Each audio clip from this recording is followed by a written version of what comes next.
Welcome back to my channel. कैसे हैं आप सब? आई होप आप अपने घर पे होंगे, सेफ होंगे। यार एक्ने और पिंपल्स की प्रॉब्लम आजकल बहुत कॉमन हो गई है ना।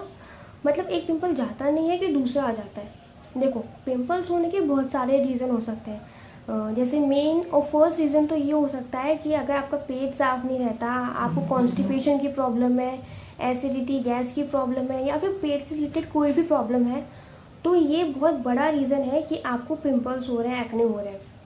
तो इसलिए बहुत ज़्यादा ज़रूरी है कि आप अपने पेट को साफ रखें, आप अपने स्टमक को हेल्दी रखें। कि स्टमक को हेल्दी कैसे रखें उस पर मैं एक वीडियो बनाऊं तो कमेंट सेक्शन में बताना, मैं आपके साथ वीडियो ज़रूर शेयर करूँगी। फिर उसके बाद दूसरी बात आती है, अगर हमारी अनहेल्दी लाइफस्टाइल है, जैसे हम बाहर का बहुत खाते हैं, मसालेदार, ऑयली और जंक फूड बहुत खाते हैं, तो ये भी बहुत बड़ा रीज़न हो सकता है कि हमारे पिंपल्स एक्ने हो रहे हैं। फिर अगर हम स्वीट बहुत ज़्यादा खाते हैं तो ये, क्योंकि ज़्यादा स्वीट खाने से भी हमें पिंपल हो सकते हैं। फिर उसके बाद अगर हमारी नींद प्रॉपर नहीं है, मतलब हम टाइम से सोते नहीं हैं, उठते नहीं हैं।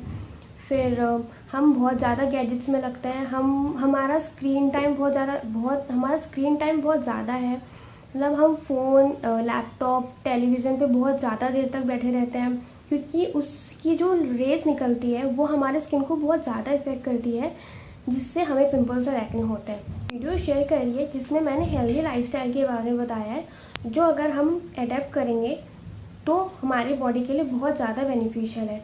मैं डिस्क्रिप्शन बॉक्स में लिंक दे दूँगी, आप वहाँ चेक कर सकते हैं। यहाँ पे आई बटन के ऊपर भी आपको शो हो रहा होगा, आप वहाँ पे जाके वीडियो चेक कर सकते हैं। फिर अगर बात आती है हमारे स्किन की, अगर हम हमारे स्किन पे हमारी गंदगी जमी रहती है, हम अच्छे से स्किन केयर रूटीन फॉलो नहीं करते हैं, स्पेशली अगर नाइट रूटीन अच्छे से फॉलो नहीं करते हैं, तो वो भी बहुत बड़ा रीज़न हो सकता है कि हमें पिंपल्स हो रहे हैं। क्योंकि अगर हमारे फेस पे जो गंदगी है और जो डेड स्किन सेल जम गया है रूटीन ना फॉलो करने की वजह से, तो अगर वो डर्ट और डेड स्किन अगर हमारे फेस के ऑयल के साथ मिक्स हो जाता है, तो फिर वो हमें एक्ने और पिंपल दे देता है। इसलिए बहुत ज़्यादा ज़रूरी है, स्पेशली नाइट में, कि हम एक proper skin care routine follow करें। अगर आप चाहते हैं कि मैं एक प्रॉपर स्किन केयर रूटीन के ऊपर वीडियो बनाऊं, तो प्लीज़ कमेंट सेक्शन में बताना, मैं उस पर भी आपके साथ वीडियो ज़रूर शेयर करूँगी। फिर बात आती है, अगर हमारी हार्मोन इम्बैलेंस रहते हैं, जैसे बहुत देखा गया है कि टीनेज में बहुत ज़्यादा एक्ने और पिंपल की प्रॉब्लम रहती है, क्योंकि टीनेज ही एक ऐसा स्टेज है जहाँ पे हमारे हार्मोन्स बहुत ज़्यादा फ्लक्चुएट करते हैं, इसी वजह से हमें एक्ने और पिंपल्स होते हैं। फिर अगर पीरियड्स का टाइम आ जाता है, तो एक ऐसा टाइम है कि अगर फेस पे एक पिंपल आ गया तो मतलब वो तो 7-8 दिन के बाद ही जाएगा। जैसे कि ये बहुत सारे रीज़न हो सकते हैं कि हमें एक्ने और पिंपल हो रहे हैं। अगर आप चाहते हैं कि मैं एक्ने के ऊपर एक पूरी कंप्लीट वीडियो बनाऊं, तो कमेंट सेक्शन में बताना, मैं आपके साथ वीडियो ज़रूर शेयर करूँगी। या जब भी पिंपल होता है ना, हमें मन करता है ना कि उसको फोड़ दें। एक मिनट रुको, अगर हम पिंपल्स को फोड़ देते हैं ना, तो देखो वो पिंपल तो दब जाता है, जहाँ पे पिंपल होता है वहाँ पे एक्ने स्कार यानी कि गड्ढा हो जाता है, जो किसी भी रेमेडी से नहीं जाता। हाँ, लेज़र ट्रीटमेंट से जा सकता है, लेकिन उसका भी 100% श्योर नहीं है कि लेज़र ट्रीटमेंट से आपके एक्ने स्कार पूरी कंप्लीट तरीके से बंद हो जाएगा। और ऊपर से लेज़र ट्रीटमेंट का बहुत ज़्यादा कॉस्ट भी लगता है। और से पिंपल अपनी निशानी और छोड़ जाता है हमारे फेस पे, डार्क स्पॉट यानी जो हमारे फेस पे जो दाग हो जाता है ना पिंपल जाने के बाद, वो जिससे हमें याद रहे कि यहाँ पे भी पिंपल हुआ था एक। बस ये डार्क स्पॉट भी जाने में बहुत ज़्यादा टाइम लेता है।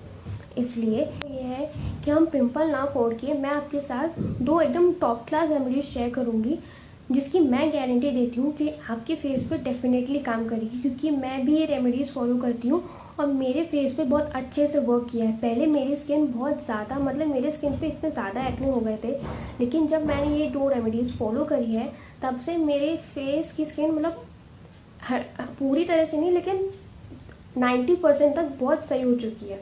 तो इसलिए मैं गारंटी दे सकती हूँ कि आपके लिए ये भी रेमेडी बहुत अच्छे से वर्क करेगी।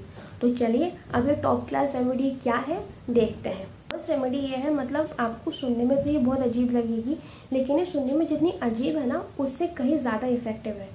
मतलब ये रेमेडी मुझे मेरे मम्मी पापा ने बताई थी जब मेरे फेस से बहुत ज़्यादा एक्ने हो गए थे, और लिटरली मैं बता रही हूँ, ये रेमेडी फॉलो करके मेरे स्किन के पिंपल्स 15 डेज़ में ही पूरे, मतलब एकदम सूख के मुरझा गए थे, ऐसे थे। करना क्या है, जब हम सुबह उठते हैं ना, तो हमारा जो सलाइवा होता है, मतलब सुबह सुबह का जो बेसिकली जो थूक होता है, वो आपको अपने हाथ में इकट्ठा करना है, अपने पिंपल्स पे लगा लेना है। लेकिन इस रेमेडी को यूज़ करने का भी एक प्रॉपर मेथड है। मैंने ये उंगली ली है मेरे इस पिंपल के लिए, तो मैं अपना सलाइवा लूँगी इस उंगली पे और इस पिंपल पे लगाऊंगी। अब मैं इस उंगली को किसी और पिंपल पे टच नहीं करूँगी। अब मैं अपने दूसरे पिंपल के लिए अपनी सेकंड फिंगर लूँगी और उसी फिंगर से अपने दूसरे पिंपल पे लगाऊंगी। मतलब आपको अपने पिंपल्स पे मतलब अपनी सारी उंगलियां यूज़ करना है अपने हर एक पिंपल के लिए। मतलब एक पिंपल के लिए एक उंगली। और अगर आपकी उंगलियां भी ख़त्म हो गई है लेकिन आपके पिंपल्स रह गए हैं तो आप क्यूटिप यूज़ कर सकते हैं, लेकिन या फिर कोई भी चीज़ यूज़ कर सकते हैं। लेकिन आपको जो आपने एक चीज़ लगा दी अपने पिंपल पे उसी चीज़ को रिपीट नहीं करना है आपको अपने दूसरे पिंपल पे, वरना इन्फेक्शन फैल सकता है। वो ट्राई कीजिएगा ये रेमेडी, क्योंकि मैं गारंटी दे सकती हूँ कि ये रेमेडी आपके लिए बहुत ज़्यादा हेल्पफुल रहेगी। कमेंट सेक्शन में ज़रूर बताना कि आपके लिए ये रेमेडी कितनी हेल्पफुल है। अब सेकेंड रेमेडी की बात करते हैं। आपको मुल्तानी मिट्टी पाउडर लेना है और उसको अपने फेस पे लगा लेना है। Spot treatment. अब स्पॉट ट्रीटमेंट का मतलब है कि जैसे हम स्पॉट ट्रीटमेंट तो हमेशा कर सकते हैं, मतलब रोज़ कर सकते हैं, लेकिन जो मास्क होता है मास्क की तरह नहीं लगाना हमें ये रेमेडी, क्योंकि मास्क को हमें वीक में 2 से 3 बार, जैसे ऑयली स्किन वाले वीक में 2 से 3 बार लगा सकते हैं और ड्राई स्किन वाले 1 से 2 बार अपने फेस पे मास्क लगा सकते हैं। लेकिन जो स्पॉट ट्रीटमेंट होता है वो हम रोज़ कर सकते हैं, क्योंकि हमें से हमारे जहाँ पिंपल या जो भी टारगेटेड पॉइंट होता है वहीं पे हमें स्पॉट करना होता है। तो इसलिए अब आपको क्या करना है, मुल्तानी मिट्टी पाउडर तो ऐसे हम लगा सकते नहीं है फेस पे, तो इसके लिए कोई पेस्ट तो बनाना ही पड़ेगा ना उसके साथ। तो आपको क्या करना है, आप तुलसी को पत्ते लीजिए, तुलसी के पत्ते लीजिए, उसको क्रश कर लीजिए और उनका जूस निकाल लीजिए। या फिर आप नीम के पत्ते लीजिए, उनको क्रश करके उनका रस निकाल लीजिए। या फिर आप पोटैटो यानी आलू को एकदम उसको कद्दूकस करके उनका रस निकाल लीजिए।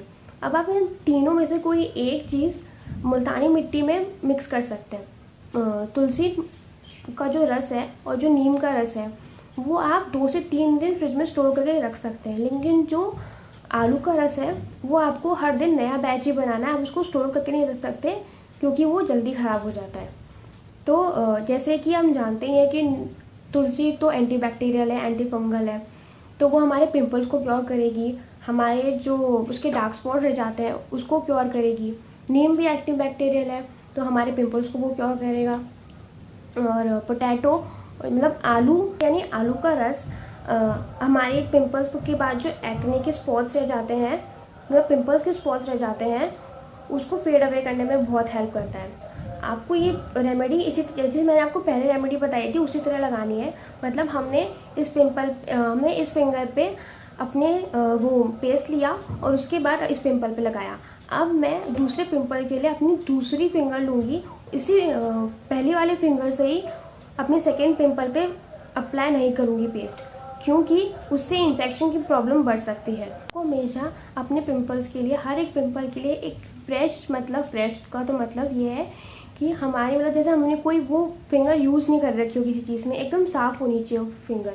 क्योंकि अगर हम वही जिससे हमने पहले पिंपल पे हमने जिस फिंगर से अगर हमने रेमेडी लगाई है, अगर उसी फिंगर से हम दूसरे पिंपल पे लगाते हैं तो इससे इन्फेक्शन बढ़ सकता है हमारे पिंपल पे और वो ठीक होगा नहीं, ऊपर से बढ़ और जाएगा। मैं आपको अश्योरेंस देती हूँ कि ये दोनों रेमेडी, आप चाहे कोई से भी रेमेडी यूज़ करें, आप दोनों रेमेडी आपके लिए बहुत ज़्यादा हेल्पफुल रहने वाली है। आपके फेस पे ज़रूर ये काम करेगी, इसकी मैं अश्योरेंस देती हूँ। ये दोनों रेमेडीज़ तभी काम करेंगी जब आप एक हेल्दी रूटीन फॉलो करोगे। मतलब बाहर का बिल्कुल नहीं खाओगे, तला हुआ, मसालेदार, ऑयली, बहुत ज़्यादा मीठा बिल्कुल बंद कर दोगे। मतलब जितना हो सके उतना अवॉइड करोगे। एक स्लीपिंग पैटर्न डिसाइड करोगे, टाइम से सोओगे, उठोगे, अपनी एक्सरसाइज पे ध्यान दोगे, पानी की कमी नहीं होने दोगे बॉडी में। कम से कम 7 से 8 ग्लास पानी तो ज़रूर पीना है आपको। सुबह कम से कम आधा घंटा वॉकिंग करोगे, एक्सरसाइज, योगा करोगे। क्योंकि अगर हम अनशन खाते रहेंगे, मसालेदार, ऑयली, बाहर का अनहेल्दी खाते रहेंगे, तो हम ऊपर से चाहे जितना भी ट्रीटमेंट कर लें, जितने भी मास्क लगा लें, मुल्तानी मिट्टी लगा लें, उससे कोई फ़ायदा नहीं होगा जब तक हमारी अंदर से हमारी बॉडी साफ़ नहीं रहेगी। So that's all for the video. I hope आपको ये वीडियो बहुत हेल्पफुल लगेगी। अगर आपको ये वीडियो पसंद आई है तो प्लीज़ लाइक द वीडियो ज़रूर लाइक किया करो यार। और हाँ, शेयर करो अपनी फ्रेंड्स और फैमिलीज़ के साथ। सब्सक्राइब करना मत भूलना चैनल को। और हाँ, सब्सक्राइब बटन के पास जो बेल आइकन है ना, उसको भी ज़रूर प्रेस करना, जिससे आपको मेरी न्यू वीडियोज़ की नोटिफिकेशन ईजिली मिलते रहे। तो मिलते हैं अपनी अगली वीडियो में। तब तक अपना ध्यान रखिए, सेफ रहिए, अपने घर पे रहिए, और अगर बहुत ज़्यादा ज़रूरी हो तभी अपने घर से बाहर निकलिए। और हाँ, वीडियो देखने के लिए बहुत बहुत बड़ा दिल से थैंक यू।